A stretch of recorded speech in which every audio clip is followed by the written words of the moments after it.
Martin! Coming!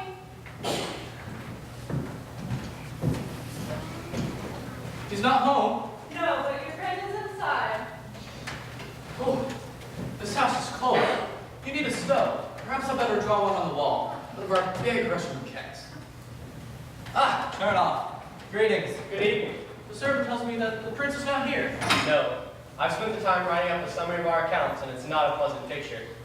The prince has been terribly distracted. Surely a prince is entitled to a house of this size. It's not the house. It's what goes on in it.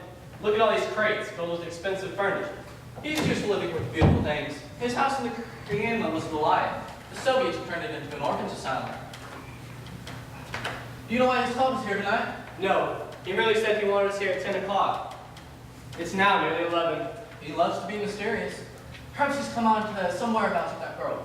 No. I followed up a dozen such clues.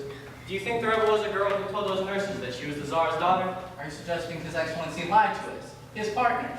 I'm only suggesting that lying is something in which His Excellency excels.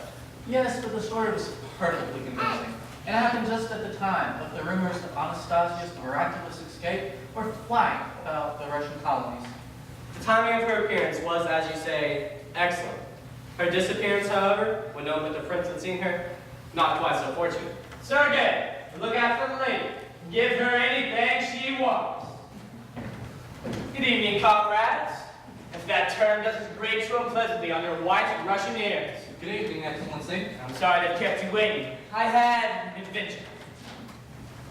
Petrova and I are wondering why you called for us here tonight.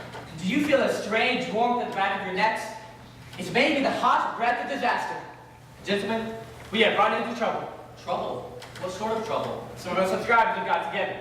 They formed a committee with that busybody, Councilor Venice, at its head. They wanted me to meet them. And what did you say to them? Nothing. I didn't go. It's clear enough that they're going to demand. Then would produce the Grand Duchess Anastasia? And immediately, too. I've been expecting this to happen. And don't forget, it's been more than 3 months since now our appeals for help. When the girl disappeared, we should have given the thing up and sent our investors back their money. If they really are closing in on us, we better divide up what's left and clear out Berlin. I don't think we get very far. But if we stay here, we'll end up in prison. A German prison. A Russian one's bad enough. Russians are sloppy and inefficient, even as barbarians. Germans use their convicts as medical experiments. Is that true? Why did I get myself into this? Why? You got yourself into this for the same reason that I did. You needed the money. Conspiracy to defraud. What's the penalty? How long? Does anyone know? Don't despair, my friends. Perhaps we're not beaten yet. Not beaten. We're called on to produce a murdered princess. What would you say to a mirror? It seems the appropriate moment for one. What are you talking about? I want you to digest my bad news before telling me my good. Gentlemen, I have found it. At the 11th hour, I have found it. Found her? Found who? Not your Honor Brown. Yes, the same Honor Brown that spoke of that evening in the hospital at Dowsville. The same Honor Brown who told the nuns that she was the daughter of Nicholas II. Where did you find her? I was certain I'd caught a glimpse of her the other day as I was driving through the Rimstrasse. The woman turned into a side street, and before I had a chance to tell Sergei to follow her, she had disappeared. Tonight, I took the spur of this scratch and went back there. I made inquiries, promised the words we knew would help me to find her, and ran her down at last.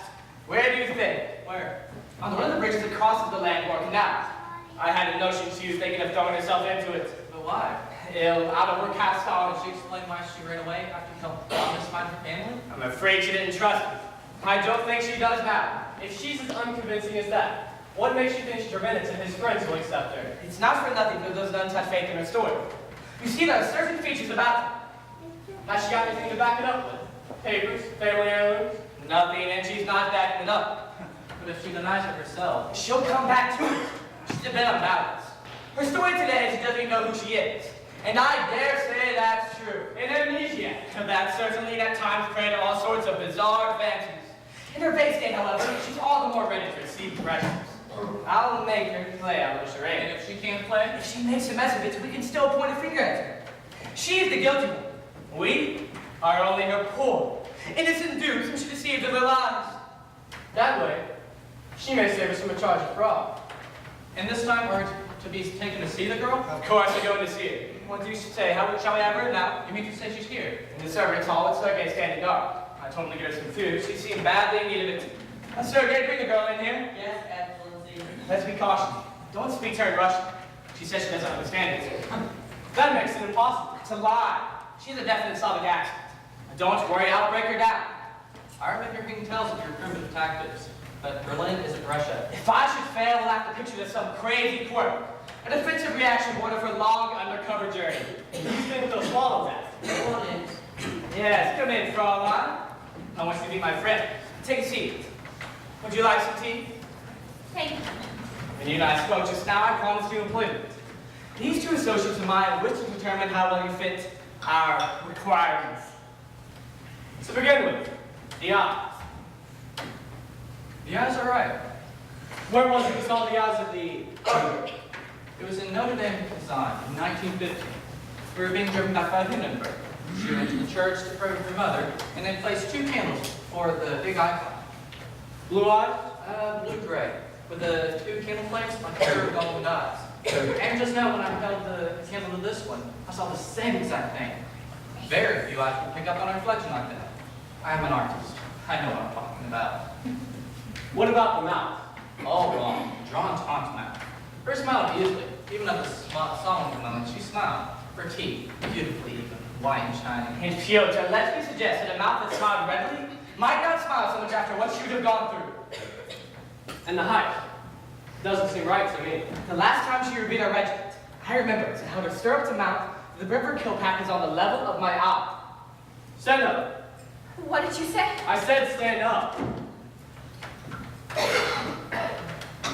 Of course, she's 8 years older than the other one was when she died. And I must remind you again that those 8 years did not have been the first 16 were. Walk this way. They were taught to walk like they had a book on their heads. Another thing we'll have to tell our investors, she has somehow forgotten. Where's this resemblance that so impressed you? I don't see it. I don't see it at all. After all those odd descriptions we gave you, the Tsar's noble bearing, her mother's matchless complexion. Now we show this. How have they seen the original? A white-clad figure in a rapidly moving carriage. Or a family group with a flowered stand at Crozier. Oh yes, they've seen a great deal of her in the newspapers. You surely don't believe you'll be able to convince the bankers. The family would accept her. The bankers would find it difficult to question their endorsement. When you said she would serve as a scapegoat, you were talking sense. Anything beyond that is hopeless. I don't agree. Anyways, let's try for the castle in the air before settling for the cabin in the swamp. I admit, you knew the originals better than we did. But I've studied the photos that we bought from with the albums that we got from the Grand News Lady Print. I just don't see it. Without the albums. They're here, aren't they? I don't need to. I know them by heart. In the early ones, she wore her hair down. There's one of her and her sister Olga dancing on the yacht. In the more recent ones, she's heavier, stronger cheekbones, more Russian looking. Yes, but then for some of us, there's that final one, photographed in our imagination. What are you talking about? In the cellar, where the murders were committed. She's standing up with her head and her arms raised to shield it, pierced with bullets. Look at her hands. What did you say? I said, look at her hands. You don't mean. I told you there was a special feature about her. Something rather surprising. Come here. I said come here. Look at her hands. You'll find they are long and well formed, with a scar in the middle. Yes, that's true. And that isn't all. Look at her head, gentlemen.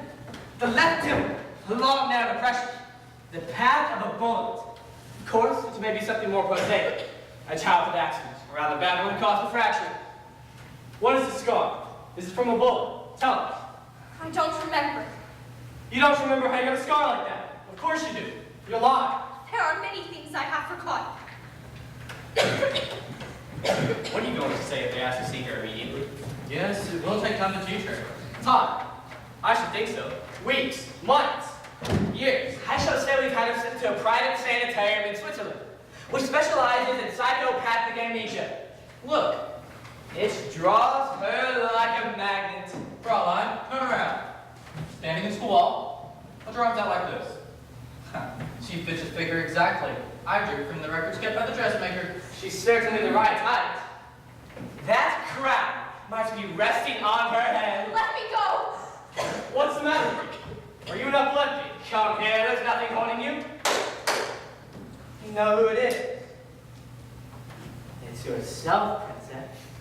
Don't call me princess. You told one of the nuns that you're Anastasia Nikolaevna, the daughter of the Tsar. I was sick. When you are sick, you get crazy ideas. And naturally, to think you wish kept secret, you feel that if it were widely known, your life might be in danger. I made it up, I tell you. They asked me questions. Who are you? Where did you come from? Who was your father? Questions and questions. So I told them I was a royal princess. Lies, life isn't true. Stop it! Be quiet. What's that? Who will be coming at this hour? I want to see Prince Benedict for minutes. Quick, turn off, take it outside. Comes this way. No, no, Quick, George, get rid of that photograph. Yes, who is it? Counselor Trevenant, Excellency. Show him in. Oh, good evening, Counselor. Welcome to my somewhat disordered abode. I've only recently moved in here. So it appears. You needed more room, I suppose, for his correspondence and account books.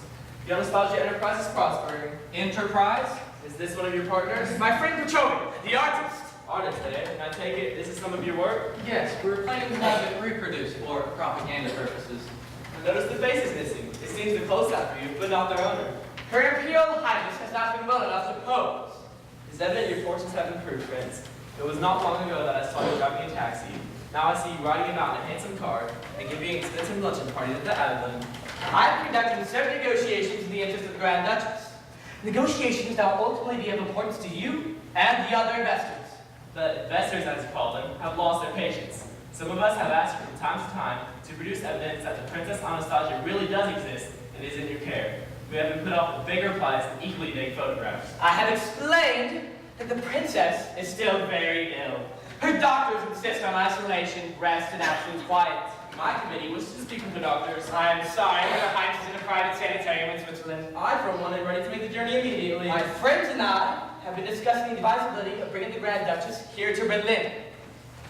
That will, of course, take take a little time. Allow me. Boris Chernoff, formerly a banker. A private establishment on the Nevsky Prospect, across from the Cafe Osprey. Perhaps I should explain.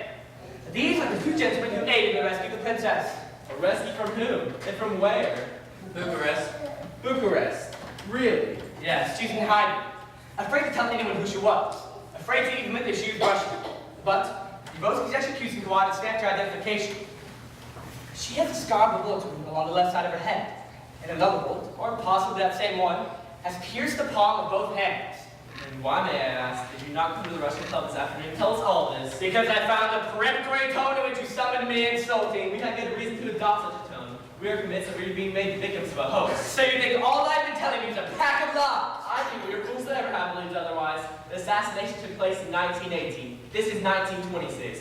And if this conspiracy is firmly I believe, then you have done an unforgivable thing, Badine, by exploiting the patriotism of your exiled comrades, trading on their sacred loyalties. Sacred loyalties! Rubbish, my dear counselor! It's the money you investors are after. That's a lie. The share of our letter promises the Tsar's millions. If the Princess Anastasia really does exist, she can not only command our fortunes, but our lives. I don't remember you rallying to the Tsar's support. You were out of Russia the first day of the revolution. That settles it. I'm going straight to the police. Go ahead. And a fine bunch of fools you will look when the Grand Duchess herself appears in court. Yes, I shall have her brought in on the stretcher if necessary. She herself will insist on it. Very well, Prince. I will give you one last chance. You may have 1 week. 1 week in which to produce the Grand Duchess. If you fail to do so, I shall have a warrant issued for your arrest. Yours and your 2 companions. Sergei, shall that gentleman act?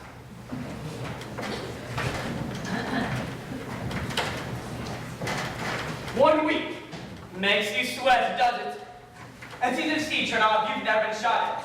It's only at such a time the air has the same taste as it had at our birth. Well, we're at one of those moments now. So take a deep breath. 1 week? Varya, bring the girl back up here. Yes, Excellency. But it's impossible. We can barely even make her convincing enough to say she's deceived us. We can make her convincing. We must. Not in 1 week. This may not be as bad as it sounds. At that first meeting, she will be in bed, with a nurse and a doctor in attendance. A doctor? I know a man who can safely be trusted. He will tell them she's not to be pilloried with questions. For that occasion, her wounds will be sufficient evidence. And after that, Before the presentation to the shareholders, I shall demand 2 months for convalescence. We'll say she's consumptive. That cough of hers will help. We'll have to see that she doesn't lose that. she hasn't agreed to do it yet. We'll make her agree. Yes, come in, Bart. You see, you had no need to get so upset, princess. I told you not to call me princess. I want you admitted to it. You didn't mind the sisters knowing? The little nun. Yes, she believed it. Her eyes got big like saucers. And in the evening, she brought me some special things to eat. An orange and some grapes. That's the least you could do for a royal princess. I could have told her other stories just as romantic. The time I went to the land of eternal ice with the 3 professors, the old one and the 2 young ones. When was this? When? I don't remember. It was a great glacier, and we had to chip the ice down very carefully. And the blocks were melted down by the 3 professors, and in them were plants and strange creatures that had lived on the earth ages and ages ago. We saw a butterfly that came alive and flew about in the sun. A butterfly that had lived for 100 years and then died in 1 day. Romantic indeed. And in the other hospital where I used to stay for so long, they used to beg me to tell them my adventures. It was the blowing up of the train and the soldiers. We lay in the grass near the mouth of the tunnel and waited. We were too close to where the mine was planted. And when the train struck it, pieces of metal fell all about us. The man beside me was killed. And I was struck on the head and on my hands. That is how I got those scars, you see. I thought you didn't remember. I don't. Not always. Things seem to come and go in this. I see you've been quite a reader, Fraulein. But I also see something else. You are an actress. And an actress is what we want. You wish me to pretend the story I told the little nun is true? Exactly.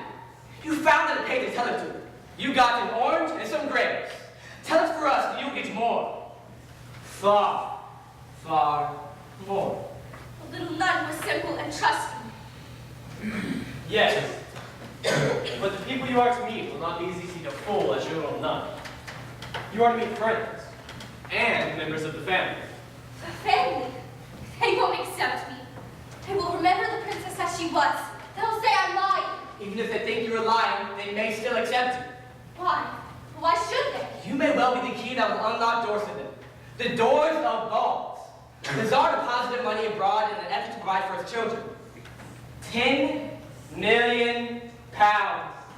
A fortune that will now belong to his sole surviving heir. Would they take me in and pretend that they love me because of money? Is that what they are like?